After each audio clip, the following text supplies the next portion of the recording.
ভাই আইফোন আমারও কিনতে মন চাই। বাবার একদিন বলেছিলাম, বাবা আমার একটা আইফোন কিনে দেবা। বাবা একদিন আমাকে তাকিয়ে দেখতেছে, বলতেছে, বাবা তোমাকে একটা ফোন কিনার আমারও খুব ইচ্ছা করে, কিন্তু আমি দিন 400-500 টাকা ইনকাম করে রিক্সা চালাই, তোর আইফোন কিভাবে কিনা দেয়? ভাই কথাগুলো আমার জন্য বলতেছি না, যে আমার মতন হাজারো মধ্যবিত্ত ছেলে আছে তাদের জন্য বলতেছি। আরে ভাই আমার আইফোন আছে সেটা আমি মানি, সবার তো আর আইফোন নাই। কিছু পোলাপন আছে নতুন নতুন শার্ট পরে, নতুন নতুন প্যান্ট পরে, নতুন নতুন সানগ্লাস পরে, 2 দিন পরে পরে আইফোন পাল্টাই।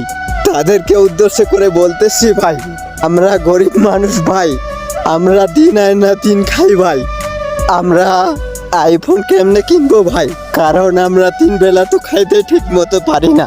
পরে হঠাৎ একদিন বাবা কষ্ট করিয়া প্রতিদিন 100 টাকা করে জমাইয়া একদিন আমার 14,000 টাকা দিল।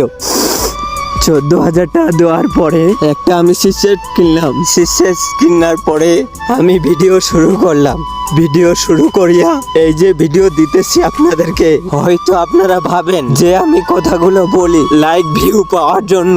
না রে ভাই, সবার জীবন একটা কষ্টের একটা গল্প থাকে, কাহিনী থাকে। আরে আমি যেগুলো বলি রে ভাই, এগুলো বাস্তবে বলি, তারপরে ভিডিও করতেছি। আর এখন যখন ভিডিও করতেছি, ভালো একটা পজিশনে যাইতেছি, একদিন আব্বুরে বললাম, আব্বু তুমি এই ফোনটা দিচ্ছ না, এই ফোনের টাকা একদিন এই ফেসবুক থেকে তোমাকে ব্যাগ দিমু। ভাই আপনারা যদি ভালো না বাসেন, সাপোর্ট না করেন ভাই, তাহলে সামনে আগায়া যাইতে পারবো না রে ভাই কখনো। আপনার একটু ভালোবাসা দেন, তাহলে একদিন অনেক বড় হব ভাই।